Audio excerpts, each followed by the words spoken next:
Hey guys, and welcome to Just for the Record. I'm glad you made it here. Today we're going to revive an old video series that I have started months ago, and that is Monthly Most Listened, where I'm going to tell you the 5 records that I've listened the most in the last month. In this case, December. And I had a little bit more time listening to music in December, because obviously there's Christmas and New Year's, so a little bit more free time. Let's start. This is going to be all over the place music-wise, because it is a mixture of my musical taste and the one of my beloved girlfriend. And yeah, let's just start. The first record is Bob Dylan's Highway 61 Revisited.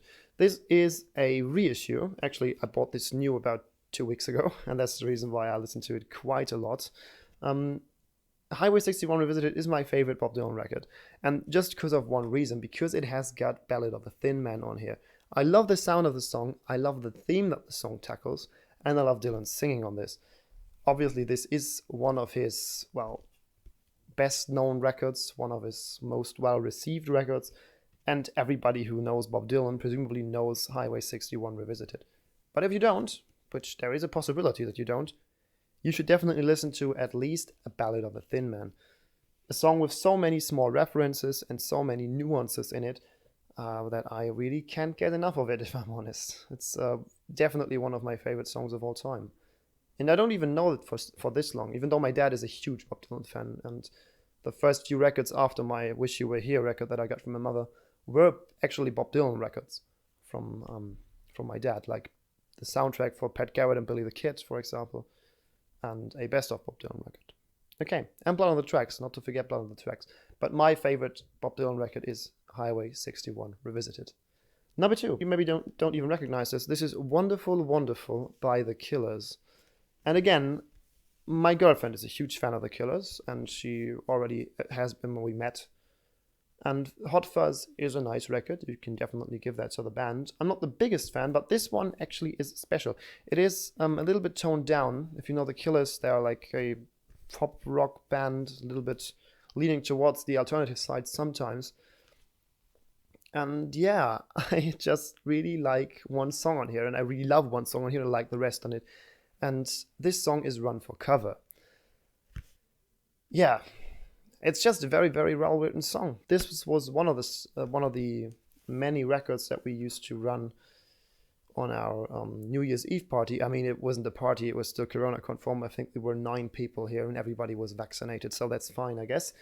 And yeah, this was one of the records that we used, and it was, as those parties always are, the people that we have here usually know that we have a record collection. If one record is finished, somebody stands up, picks out the next one, puts it on the platter, and nobody asks.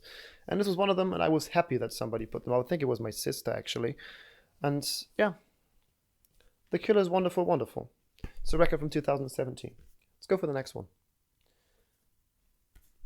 Electric Light Orchestra's Out of the Blue. I think it's the definitive album that defines, well, that's the sense of definitive, isn't it? The definitive record of Electric Light Orchestra. Side 3 is just a masterpiece. And I know I've talked about this in a recent, in a video that I've released far back, many moons ago. A Concerto of a Rainy Day is such a musical masterpiece. It's just such a musical masterpiece. And then it has Mr. Blue Sky on the end, which like everybody knows, which always is a nice thing to have when you've got somebody here who doesn't even know who this is and who doesn't know what music they do. And they listen to the side, and at the end, they listen to Mr. Blue Sky, and then all of a sudden, I knew this all along. Also one of the recent purchases, Oasis Live at Networth. Talked about this in the Vinyl Tech video that you can see if you visit the channel. And yeah, it's Oasis Live at Networth. I like Oasis. I'm actually grown much fonder of them in the last year. And they are, if you understand them, they are a fairly good band, actually. No, they definitely are. I really like Oasis, and Live Forever, for example, is a marvelously good song. I think Liam would say this as well. I know he does. And Live at Networth is a free LP, is a free disc LP. And one of them is actually laying on the platter at this point. It's nice. There's I Am the Walrus on here, and I just flipped over the side and I just happened to read Paul McCartney. And yeah, okay. Paul McCartney and John Lennon are credited with writing I Am the Walrus. Obviously they are, because they did.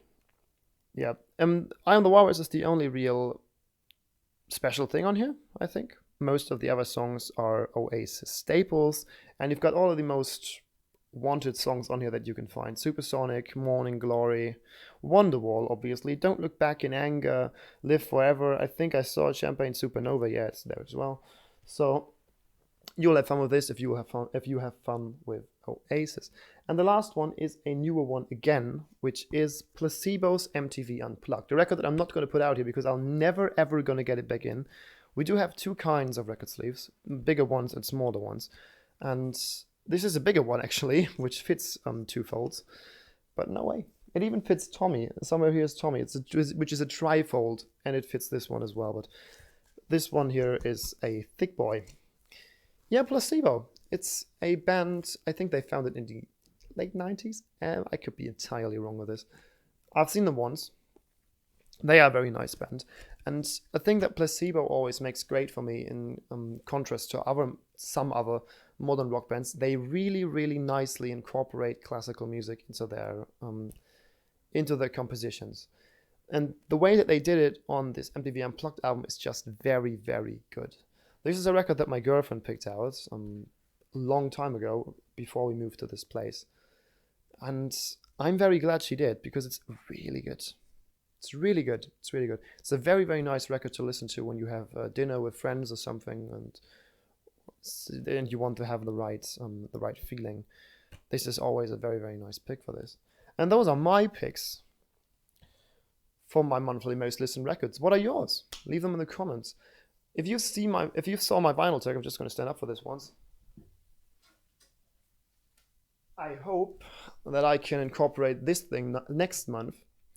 And while we have the time, let's just quickly talk about my absence. What was the problem of me, and why didn't I make videos for about 9 months? It's fairly easy, and I'm not gonna lie, I just didn't feel like it. There was a time that I just couldn't do it because of work. I'm running my own business and I need most of the time for this. And I just didn't feel like it. I listened to records, obviously, but I didn't buy new ones because I didn't have the time for it. And I had other more important things to do. That's as easy as it gets. But now I really feel like starting through with this again. And I'm very glad that you stuck here. Okay, just so that you know. Again, big thanks to you. Till next time, bye.